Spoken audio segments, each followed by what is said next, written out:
The problem I see with focusing so much on racism is that all of us have something that pains us. For me, racism has been a reality my whole life. On the streets, with cops, in the church primarily, actually. But I can choose to live hating all those memories or being silent about them. Or I can choose to speak up and tell my story, but eventually to forgive and let it go. The more that we focus on hate, the more it grows. And sometimes we have to go through the phase of hate and anger and protests and frustrations and being heard in order to realize how empty that pursuit in and of itself is. I'm not talking about justice being an empty pursuit. I'm talking about hate and division. I no longer think of all those people that have harmed me. Instead, I forgive them and I have moved on to love. Now, another thing is that everyone has a story to tell, not just people of color. A woman who is unemployed and who has been criticized because she doesn't work or doesn't take care of her kids, or a woman who works too much, or a person who doesn't have an education, or a man who doesn't make enough money, or who is a blue collar person, or is a white collar man and doesn't take care of his children. Every one of us can be criticized and judged by other people, and is. And we can choose to live in that frustration and that anger, or we can choose to forgive and to let it go and to unite. Because here's another thing, we need each other. If I'm constantly hating white people, cops, and black people, and Hispanics that are lighter than me, or you name it, Christians, non-Christians, I'm going to eventually end up living a very lonely life.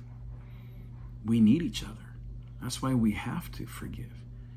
If you get a flat tire down the street, are you going to only have people that are just like you help you? No, of course, you want anyone to help you. You need help.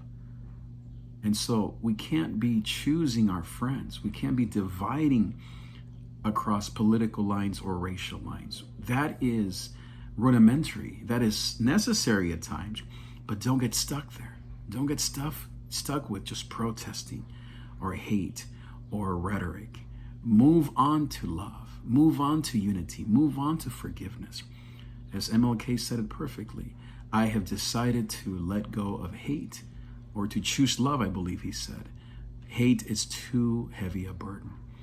That's perfectly said. Hate truly is a very heavy burden. I tried it for many years, and it was a waste of time.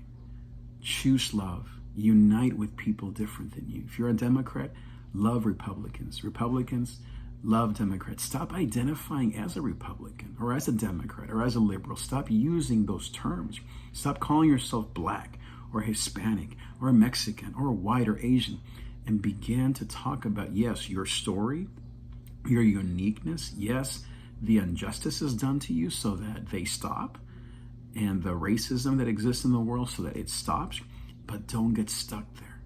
The true heroes in our lives, our parents, and of course, Jesus and Gandhi and all of these amazing individuals, Mother Teresa, are men and women who were able to forgive, who hung on the cross, and who said, "Forgive them, Father, for they do not know what they do," while hanging on the cross, while wearing that crown of thorns, while suffering on the cross. Jesus forgave his enemies, those who had hung him there, who put him there.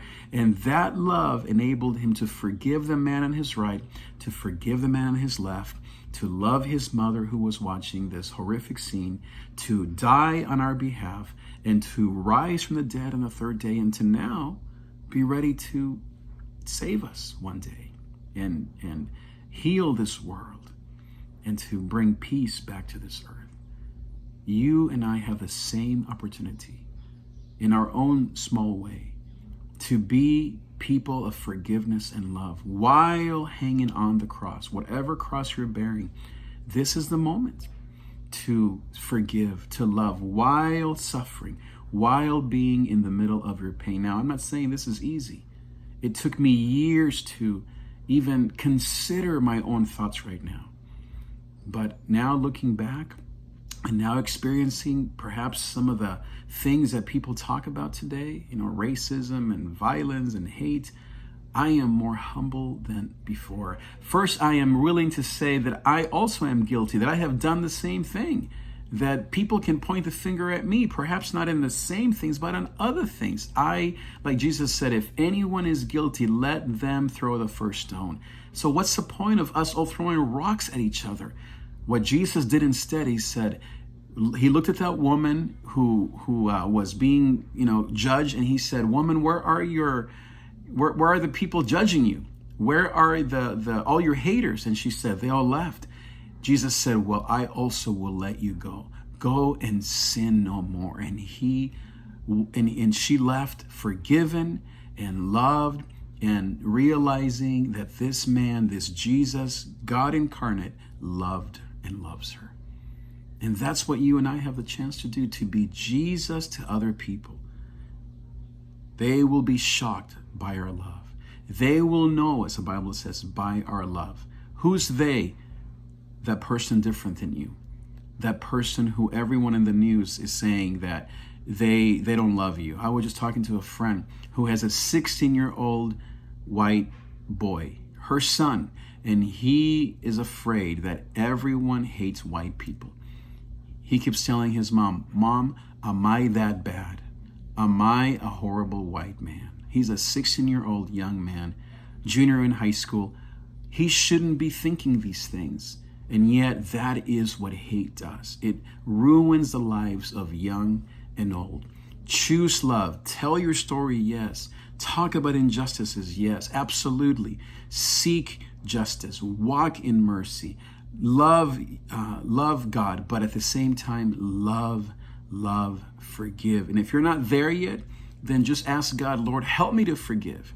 And if you're not, willing or able to forgive 100%, forgive as much as you can. Forgive 10%. Take the next step in forgiveness. And I can say, from my experience, that you will live a happier and better life because Jesus will strengthen you and he is by your side.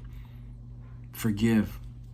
Don't get stuck at these places of hate, anger, and division. Move up towards heaven. Become like Jesus is, a man, a woman of peace. And I know that together we can do this. Thank you so much for watching. I'll see you next time.